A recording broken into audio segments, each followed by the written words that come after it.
en este momento lo fundamental es evitar a toda costa una crisis. Si no pasa el proyecto de ley, digamos, por los motivos que sea, al final el costo para el país sería muy grande, especialmente para los empleados públicos y especialmente para todos, porque lo que no nos hemos percatado es que ya para el próximo presupuesto, más de la mitad de ese presupuesto se financia con deuda. Y el país necesita ir a vender bonos y necesita venderlos de manera que los pueda pagar. Y si tuviéramos una mala calificación de la deuda de Costa Rica, difícilmente podría financiarse el gobierno. Ojalá que no nos toque.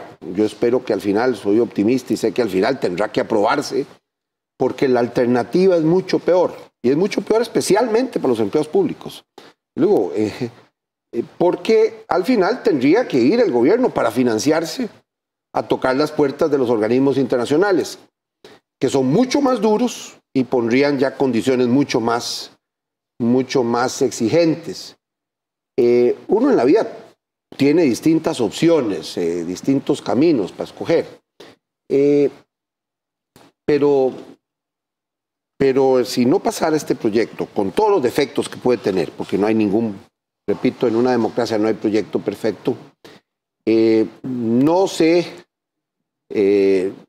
veo fácil convencer a la sociedad de financiar al gobierno costarricense.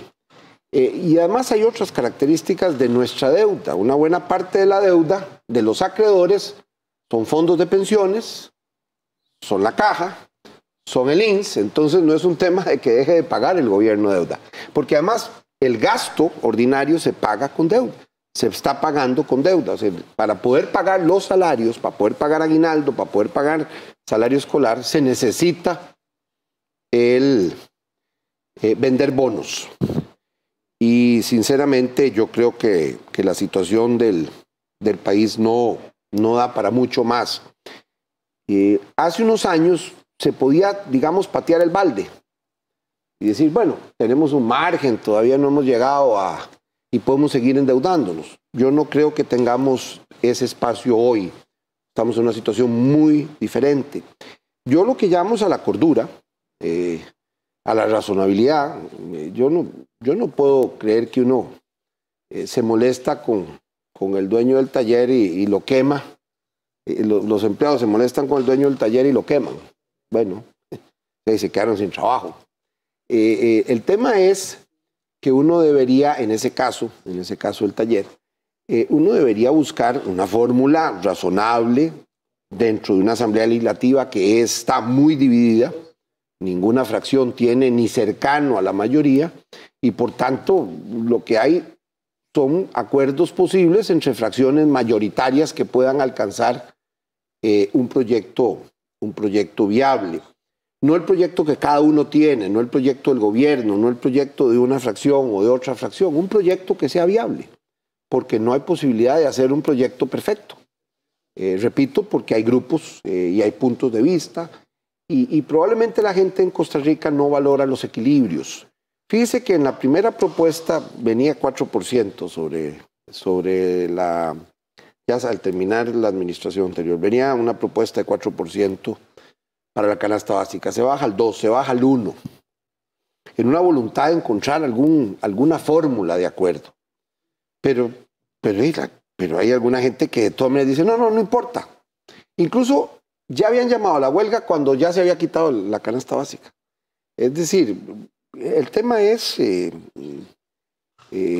muy difícil cuando no hay una posibilidad de diálogo válida, sin condiciones. El gobierno se ha sentado a conversar sin condiciones.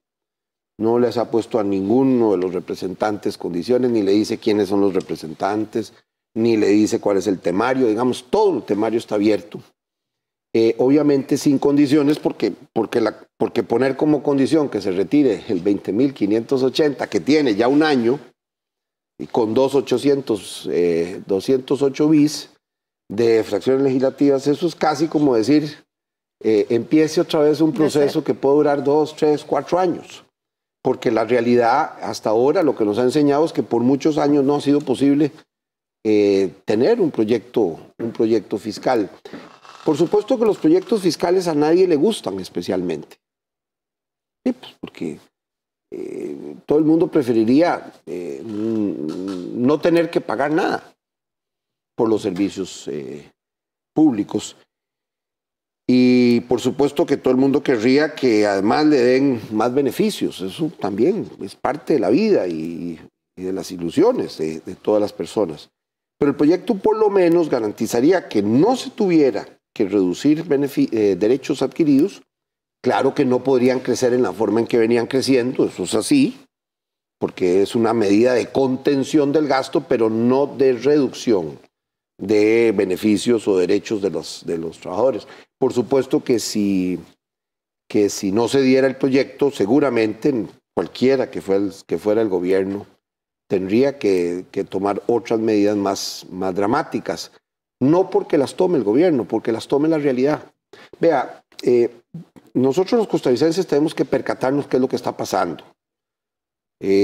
No resolver este tema puede tener efectos en el tipo de cambio muy serios, puede tener efectos, y entre más se atrase, más efectos vamos a tener. Ya se están dando, de hecho. No tener solución sobre esto tendría un efecto sobre las tasas de interés, inevitablemente, y difícilmente podríamos salir adelante sin daños severos a nuestra economía y a nuestra sociedad. Entonces el margen no existe en la medida en que se pretende. Ahora, si lo que quieren es cambiar este proyecto de ley o esta norma del proyecto de ley por esta otra, pues lo que debiera haberse planteado son las enmiendas. Y se presentaron 875 enmiendas. Unas se aprobaron, otras no se aprobaron. Otras se revisaron, pero ya eso es decisión de los diputados. Yo lo que no creo es que podamos pedir helado quemando la nevera. Don Rodolfo Pisa, ministro de la Presidencia, sabemos que el proyecto fiscal, el proyecto de reforma fiscal está dividido en 4 ejes: IVA, renta, remuneraciones y regla fiscal. De todos estos cambios que se han venido haciendo en la Comisión de Finanzas Públicas, ¿qué es lo que más le preocupa al gobierno? Ya hablábamos del tema de la canasta básica, que se ha bajado, que se ha dejado, que se ha eliminado. ¿Qué es el punto que a ustedes más les preocupa con todos estos cambios que ha sufrido ya el proyecto durante todo este tiempo? Mire, ya el proyecto es disminuido, obviamente, pero por lo menos todavía tiene lo básico para poder salir adelante. No es perfecto. A veces, don Luis Alberto Monge decía que a veces en la democracia hay que escoger entre no entre el mal y el bien, sino entre el menos malo y lo malo completamente. Entonces, no es perfecto, pero es un proyecto suficiente por lo menos para dar garantía de que podrá seguir funcionando el Estado costarricense y de que podría salir adelante ante los mercados, sobre todo el tema del financiamiento del gobierno, y poco a poco ir bajando el déficit fiscal. Eso lo quería preguntar justamente don Rodolfo Pisa, ministro de la Presidencia. ¿Genera la misma confianza lo que está saliendo en este momento como proyecto fiscal a lo que se tenía al principio? Confianza me refiero a nivel internacional. Se quería una recaudación de cierto nivel y ya ha bajado producto de estas negociaciones. ¿Genera la misma confianza, inspira la misma confianza a lo que está saliendo ahorita de la Asamblea Legislativa? ¿O lo que se está discutiendo hasta el momento con los recortes que se le han hecho? Yo creo que genera la suficiente confianza. En este momento, si usted se fija en las calificaciones de Costa Rica, la gran incógnita que se pone sobre Costa Rica no es sobre algunos aspectos cuantitativos, sino un tema central es la incapacidad del país de tomar decisiones. Los grupos de presión, cada grupo tiene capacidad de impedir que se tomen decisiones. Y eso es lo que más nos afecta en la calificación. Y claro, eso sería como, ahora, por lo menos este proyecto permitiría decir sí hemos tomado una decisión en la línea correcta. mejorar un poco la recaudación, aumentar un poco la recaudación y de contener el crecimiento del gasto. Porque entonces, en lugar de seguir el déficit fiscal, pues empezaríamos a cambiar la ruta, empezar a bajarlo poco a poco. No es que se va a bajar de la noche a la mañana, pero sí tiene elementos todavía suficientes, porque ese 1%, por ejemplo, el efecto sobre la recaudación tal vez no es tan importante por sí mismo, pero sí tiene posibilidades para luchar contra la evasión, contra el contrabando, contra la elusión fiscal, porque permite trazar, permite saber dónde están todas las transacciones económicas, y entonces sí tiene un efecto sobre otros tributos que no se pueden medir específicamente, pero sí es sustantivo. Además, si pasa el proyecto fiscal, es una señal que nos permitiría tal vez bajar la prima de riesgo, es decir, el costo al que el gobierno se financia. Entonces, en lugar de que nos cobren muy caro por los intereses, que el gobierno tenga que pagar intereses muy altos para financiarse, esos intereses puedan bajar, y eso tiene un efecto también positivo sobre la economía. De lo contrario, sería muy difícil. Yo puedo entender la discusión de que a mí me gustaría un proyecto diferente, a todos nos gustaría un proyecto diferente, pero ¿cuál es el proyecto posible? No el que... hay una expresión en España de que cada ministrillo con su librillo. Bueno, y si cada grupo de Costa Rica va con su librito y dice, bueno, yo tengo mi proyecto perfecto, y si no es el mío, ningún otro.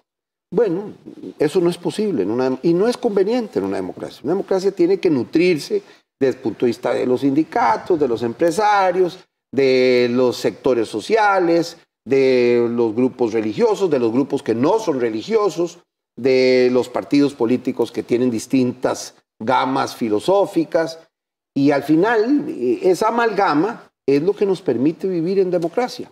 Y eso es lo que yo quisiera destacar. Sigamos viviendo, sigamos dialogando. El presidente ha llamado a un diálogo desde el principio. Nosotros nunca nos hemos levantado de la mesa del gobierno, nunca. Nunca, siempre es, mire que no, nos levantamos porque vamos a mandarles una carta. Bueno, mandan la carta, nosotros la respondemos casi al día siguiente. El presidente les dice, mire, sentémonos incluso estos días. No, nosotros vamos a la huelga. Pero mire, si usted el propio lunes yo me siento con ustedes y ustedes levantan el movimiento de huelga, no, vamos a ir a la huelga.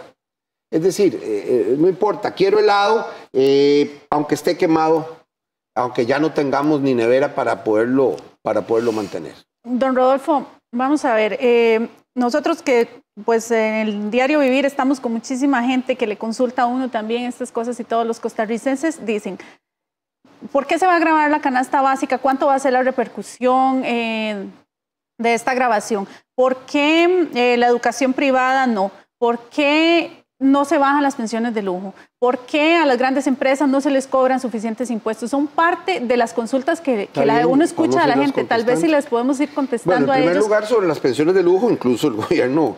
es más, si usted ve en una de las notas que tienen puestas para llamar a la huelga, es porque hay un proyecto para bajar pensiones de lujo.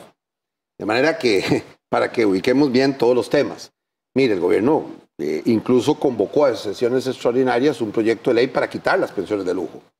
Ha hecho todo lo posible. Hay recursos de amparo que están ahorita todavía. Así es. También. Y pues, mire, el tema es que se ajustaron las pensiones muy fuertemente, las de Hacienda. Se les puso un 55% de impuesto, que es el impuesto máximo que se puede permitir, digamos, dentro de los tratados internacionales. Es decir, se les cortó a la mitad. El que tenía 5 millones tenía menos de... quedaba con 2,5 millones. Bueno, ahí se hizo un esfuerzo con Hacienda, después se hizo un esfuerzo con Poder Judicial un poco menor. Y claro que todavía el grande es las pensiones del Magisterio Nacional, pero digamos, la voluntad de eliminar pensiones de lujo es total del gobierno. Es decir, no está en manos del gobierno porque eso es una decisión legislativa, pero en buena hora. Pero en lo que ha tocado al gobierno, apenas se planteó, se convocó en sesiones extraordinarias el tema de las pensiones de lujo. Sobre Canasta básica, porque sobre la canasta surge mucho básica en le redes dijo que sociales se ha que es puesto en como un todo. 1%, vamos a decir, vea, seamos claros.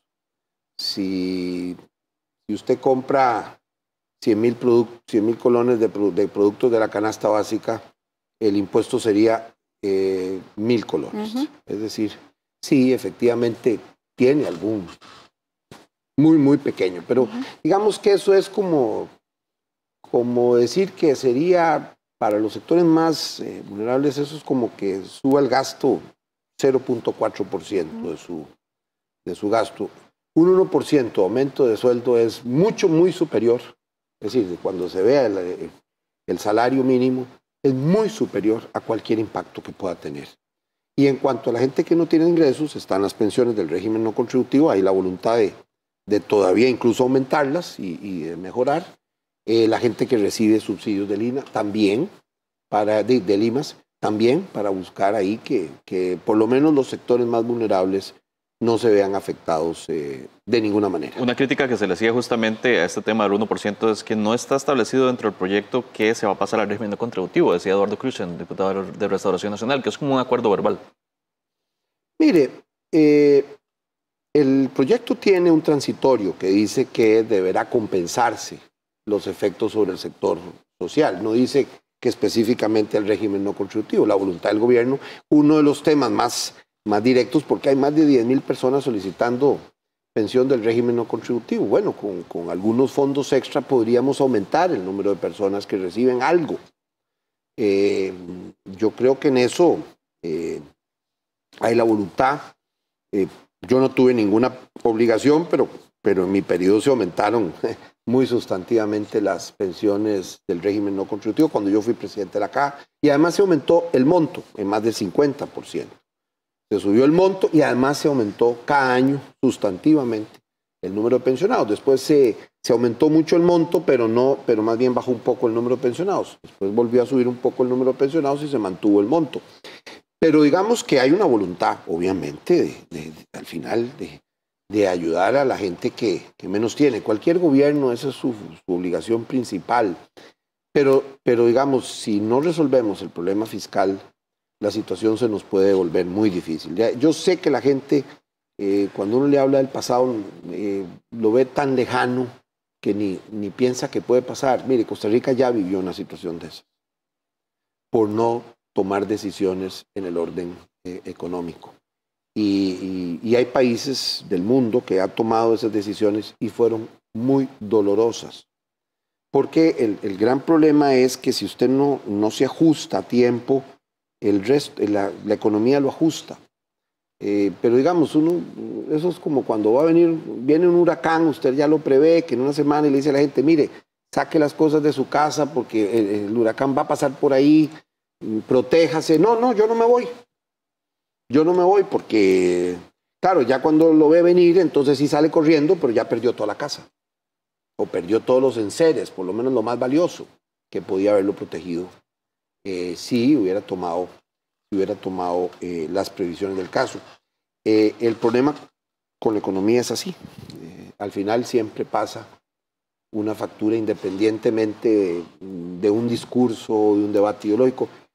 Repito, cualquier gobierno que hubiera, y el caso del presidente Alvarado es más bien un ejemplo de responsabilidad, saber tomar esa decisión de ir a impulsar un proyecto fiscal desde el inicio, es una responsabilidad muy seria. No es nada fácil, tiene un costo, porque la gente no quiere,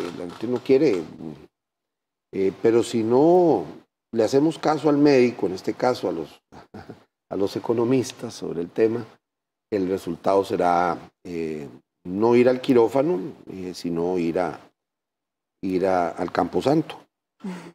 Don Rodolfo Pisa, tenemos ya también reacción de nuestros seguidores en redes sociales. Nos dice Javier Meneses, me gustaría que le pregunten al ministro de la Presidencia si es cierto que los sindicatos presentaron un proyecto fiscal menor, ya que eso es lo que se dice en redes sociales. También, ¿por qué no han querido analizar ni hacer pública la propuesta sindical con 39 medidas que les entregaron desde el 30 de julio y que no afecta a pobres ni trabajadores y recauda casi el doble del 20.580? Y nos dice Lorena Salgado, ¿quién ¿Quiénes pateaban el balde? Entre signos de pregunta. No, mire, a mí un proyecto fiscal mejor. Ellos tienen un proyecto que ha sido publicado y el gobierno contestó específicamente a sus propuestas. Claro, hace un mes. El tema es, bueno, preséntenlo en la Asamblea Legislativa y vean, porque al final el gobierno no tiene la mayoría en la Asamblea Legislativa. Tiene que decir cuál es el proyecto que es viable y que se pueda pasar.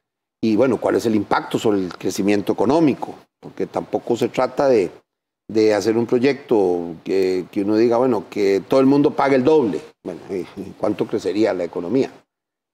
¿Cuánto es la capacidad de crecimiento del empleo? ¿Cuál es la...? No es tan fácil. Entonces hay un proyecto que busca, digamos, técnicamente afectar lo menos posible a cada uno de los sectores, pero que entre todos los temas pueda levantarse lo suficiente para poder salir adelante. Hay uno de los temas es, digamos, zonas francas. Bueno, usted puede subir los impuestos. El tema de fondo es si seguirían aquí en Costa Rica o se van en 2 meses o 3 meses. Es que tampoco las posibilidades son infinitas. Ahora, si de todas maneras la voluntad mayoritaria de la Asamblea Legislativa es aprobar un proyecto alternativo que resuelva el problema fiscal, pues el gobierno no tiene objeción. Ni va a contradecirlo naturalmente. El tema es si es capaz, el problema es que ya tenemos un proyecto que ya viene de hace un año. Entonces, cuando ya se tienen 11 meses, se dice, no, yo tengo otro. Bueno, ¿qué vamos a esperar otro año? Con un 208 bis y con muy pocas posibilidades de llegar a acuerdos. ¿Por qué? Ahí hay que tener por lo menos, primero 38 votos para que haya un 208 bis y segundo 29 votos para que se pueda aprobar el proyecto que se pueda aprobar. Entonces, claro, todo el mundo puede tener un proyecto perfecto, pero no es el que está en la corriente legislativa, no es el que es viable aprobar a pesar de todos los defectos. Entonces uno acepta el proyecto que viene ya que venía de administraciones anteriores y le hace pequeños ajustes en un lado o en otro, que al final los hace, en última instancia, los hace la Asamblea Legislativa. Porque eso es lo que hay. Si cada grupo tiene su propio proyecto, es casi imposible que se apruebe nada. Perfecto. Muchísimas gracias, don Rodolfo Pisa, ministro de la Presidencia. Sí, una llamada nada más a la cordura, al diálogo. Los problemas se resuelven en la mesa, no en las calles. El derecho a la manifestación y el derecho incluso a huelga, si se cumplen los principios de la ley procesal laboral, deberían garantizar, como dice la ley, los servicios esenciales del Estado, es decir, la salud. No está dentro del derecho de huelga ni el derecho de manifestación cerrar vías públicas ni cerrar servicios públicos esenciales. Yo llamaría a la cordura en ese sentido y el gobierno, pues dentro del respeto a la ley, tendrá que asumir las responsabilidades que correspondan en cada una de las circunstancias. Muchísimas gracias, don Rodolfo Pisa, ministro de la Presidencia. Gracias, don Rodolfo. Vamos de inmediato con nuestra sección de cine del día de hoy. La sección de cine es presentada por Banco de Costa Rica. Mantener al día su licencia de conducir es muy fácil. En el BCR puede solicitar la cita en línea. Solo tiene que ingresar a bancobcr.com. Elegir la oficina más cercana, el día y la hora. O puede hacerlo llamando al 800 BCR Cita. Recuerde que puede tramitar su permiso de conducir, licencia por primera vez, renovaciones y duplicados. Para recibirlos de forma inmediata, obtenga su cita en línea ágil